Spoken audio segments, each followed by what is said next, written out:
It's a really long story. It's the story of Homo sapiens. When we talk about Stone Age, before the glaciers recede, and as the glaciers recede, we're hunter-gatherers. We really don't know a whole lot about planting stuff, or even domesticating animals. That comes with the Neolithic era. In the new Stone Age, we're not the proverbial caveman, hunter-gatherer. You know, right? We walk through the forest, grab some berries, eat it. You see some elk, kill it, you know, hunter-gatherer. The Neolithic era, and this is still before what we call civilization, right? The Neolithic, the new Stone Age from the Greek, is now we are staying in place more often. We plant seeds. We have domesticated animals. So we have goats, maybe cattle, for cheese and milk and meat. And so therefore we can stay in one place because we can plant things. We don't have to wander all over the place. And so you get something like communities with the Neolithic era.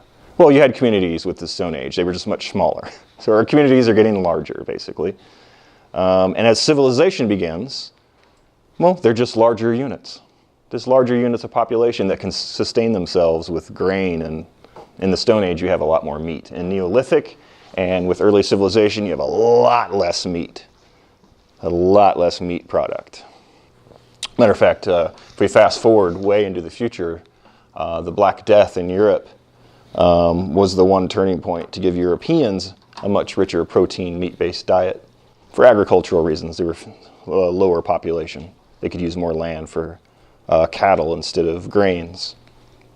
But that's an illustration. The early Sumerians, they had to use a lot of their land, and Egyptians as well. I mean, just any of these stereotypically early organizations.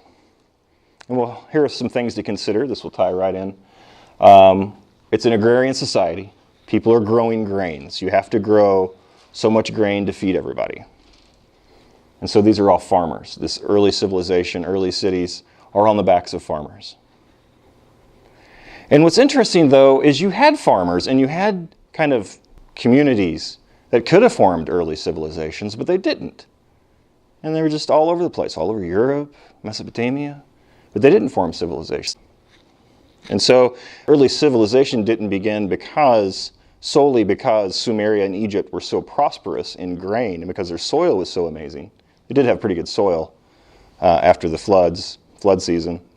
But nonetheless, they had problems and challenges that forced them to organize. So a lot of historians say that because these early civilizations were in alluvial fields and they had really rich soil, well, they were more prosperous. And so, well, therefore, they had more surplus. They could start trading with other people.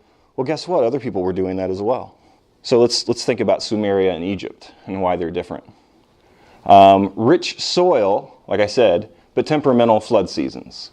So if you live in certain parts of the world, you might have a mild winter, a mild summer, and a long growing season. And your rain is regular enough, right? Like here in Missouri, your rain is regular enough that you can grow your crops. If there's a drought, you certainly run into trouble. But in Sumeria, in Mesopotamia, so I'm talking about, everybody knows where Egypt is, but Sumeria is in southern Iraq, right? Kind of in the middle of the desert. Egypt is in the middle of the desert as well. And they both have temperamental flood seasons. So that means you have to be more organized. The reason we have astrology, everyone knows what astrology is. Not astronomy, astrology.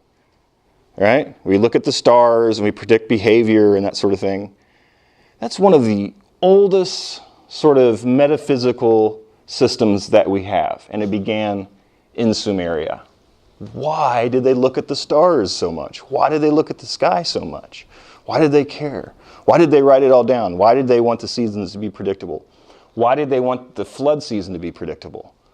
Because it was their survival. So you watch the stars. You know that when the dog star is in a certain place in the sky, it's time for the flood season to begin. And so we have the roots of a deeply superstitious metaphysical system connected to our earliest civilizations, the survival of our earliest civilizations. And of course you have the religious leaders who are the ones that are watching the sky and telling people when things are going to happen, right? So religion ties in very early, with early civilization. It's there right away. A lot of the early gods are nature-based gods. Even if they become more urban gods later, they have a nature-based root. Most of your pagan gods do, actually. Okay, so temperamental flood seasons. So it's not perfect. Very good soil, but you need heavy organization to really use it. You need a lot of farmers, but you need to organize those farmers. You need to be able to manage them to work and grow and harvest when it's time, or when to dig canals. Okay, so here's the next thing. Communities growing into an urban environment, but they need organization. So urban means a city. It means they're getting big. It means all the plots of land are touching each other. You know, you might have a city center where the rich people live and the rich farmers live. They might have some houses there. But they need organization. And most of the complaints that we actually have from original sources, from our earliest civilizations, Sumeria and Babylon and Egypt, is that you actually, farmers are complaining. Farmers, like your neighbor, can exploit you and take your land or dig their canal incorrectly, so your land is flooded and their land gets just the right amount of water. So sort of economic, legal regulation is needed, like regulation of grain prices. You know, it's easy to be strong-handed if you don't have a king, if you don't have something to enforce it. So there's a real need for organization, sort of a top-down organization, to do that. Now keep in mind that the king, the earliest kings were not hereditary. That tells you something there. Hereditary kings, that's like the idea of blood aristocracy, which develops a little later.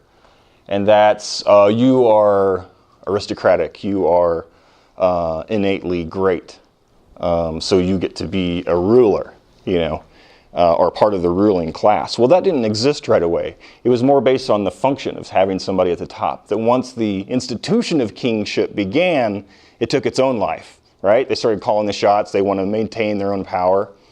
And there are just so many examples of leaders throughout the history who promised one thing, and then once they took over, they didn't want to give power back. Once you get a taste for power, you don't want to let it up. That's just a natural human thing. Okay, let's look at something else. What prompted early communities to organize under a king? Early civilization. Grain is often at a surplus because they have really good soil, but other essential items are scarce. What does that tell you?